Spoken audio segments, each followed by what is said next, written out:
What if I told you that having no friends doesn't just hurt? It actually rewires your mind. In a world where everyone seems connected, laughing, belonging, there are people living in complete social silence, not because they want to, but because no one chose them. And the truth about what that does to a human being is deeper than most people are ready to admit. In a world more connected than ever before, something strange is happening. We can message anyone, anytime, from anywhere. Yet more people than ever are living without real friendships. Not temporary loneliness, not a quiet phase, but a long-term absence of connection. And for those living this reality, it isn't just uncomfortable. It's deeply personal. Friendship isn't just social interaction, it's how we measure belonging. It's how we confirm that we matter. When that disappears, it doesn't leave noise behind. It leaves silence. A silence that follows you into crowded rooms, family gatherings, and even your own thoughts. Most people assume that those without friends chose isolation, that they're introverted, antisocial, or emotionally distant. But that assumption misses the truth. Many people without friends desperately want connection. They show up, they try, they listen, they adapt, yet something never forms. Conversations stay shallow, bonds never deepen. And slowly, without anyone saying it out loud, they are left behind. What hurts most isn't being alone. It's feeling unchosen. Watching others form groups, share moments, build memories. While you remain on the outside, wondering what you're missing that everyone else seems to have. Over time, this kind of isolation stops being external. It becomes internal. You don't just notice that you have no friends. You start questioning yourself, your value, your worth.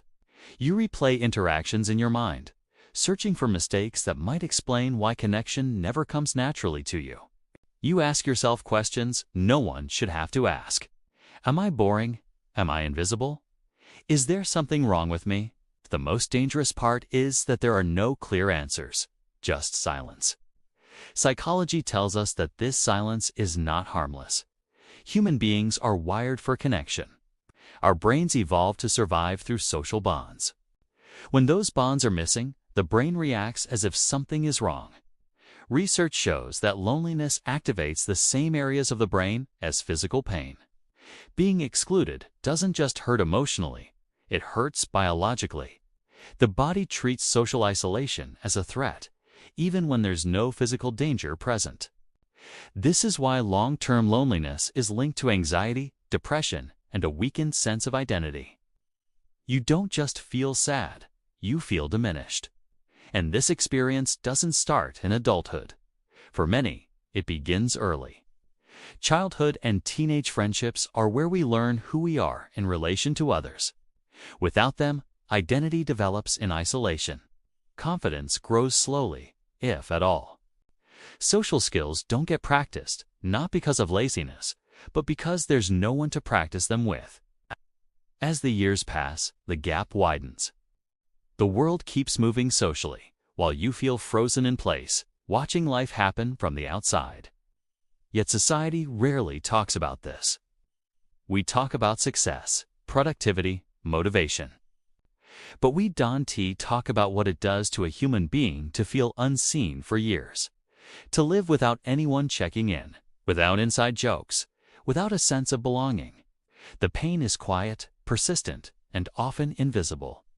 But it shapes people in ways we rarely acknowledge.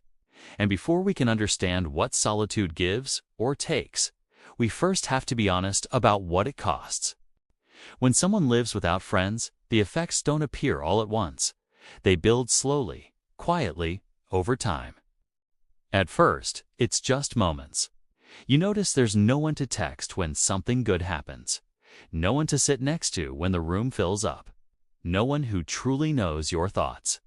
Eventually, those moments turn into a pattern, and that pattern becomes a belief. You begin to believe that connection is something meant for others, not for you.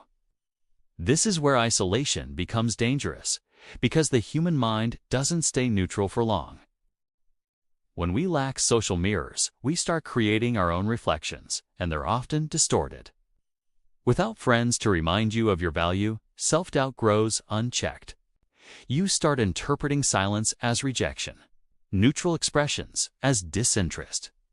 Over time, even small interactions feel heavy, as if every conversation carries the pressure of proving your worth.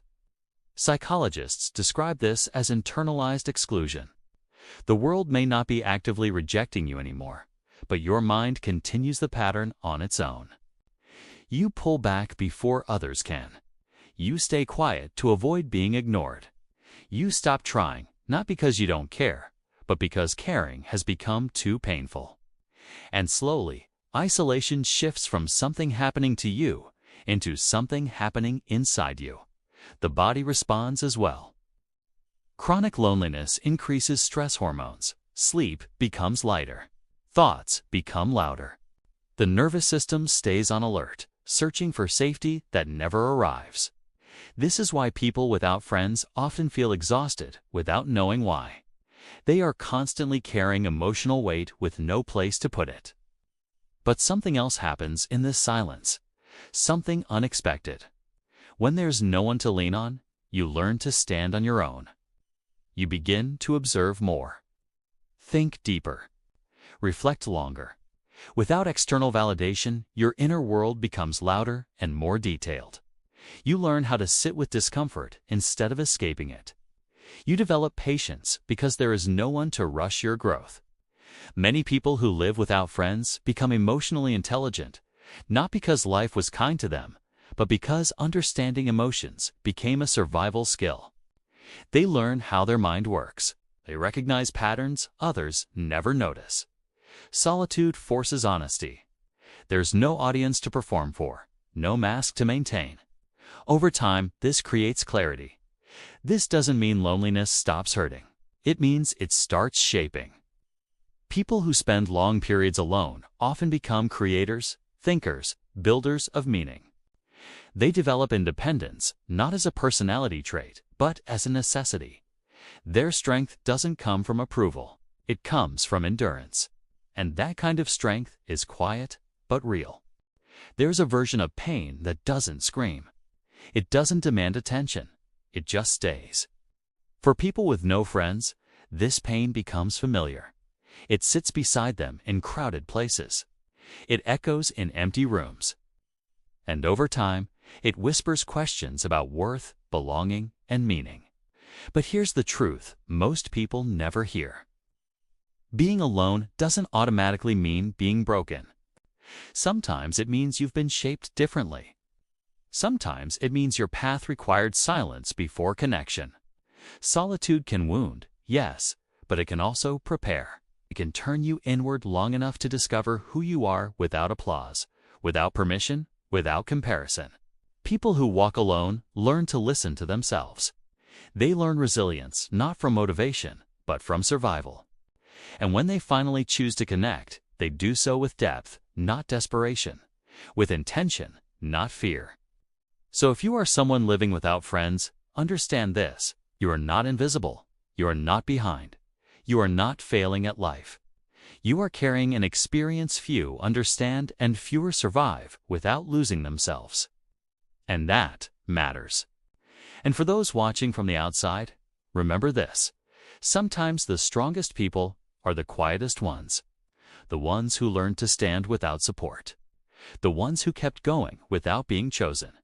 Because sometimes the people who walk alone aren't lost, they're becoming.